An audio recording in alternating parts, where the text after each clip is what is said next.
The body all reacts to it, everything. Now, before I say something, one thing I tell my young brothers and sisters, my dear, and I'm old enough to be your father for some of you, my dear son, my dear daughter, my dear brother, my dear sister. Never, ever, ever. Remember this.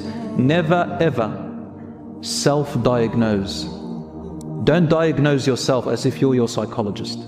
Just because you had a bit of anxiety or a bit of depression or a bit of your chest was a little bit constricted does not mean you are sick. The moment you diagnose yourself, you create a sickness. For a person to be that, you need to be professionally diagnosed.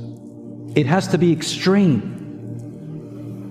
Major depression, major anxiety, major trauma. Just because we've been through traumas before, it does not mean necessarily you have post-traumatic stress disorder. It takes a lot to get there. It takes a lot. In fact, the psychologists have created criteria. And you know what?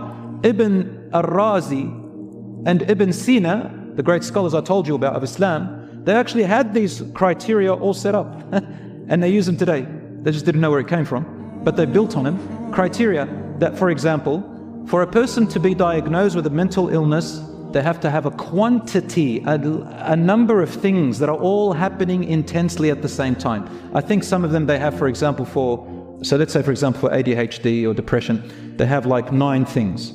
7 out of those 9, or maybe I've got the numbers wrong, but let's just say 9. 7 out of those 9, so the majority of them, they're intense, each one of them is intense and they're frequent and consistent.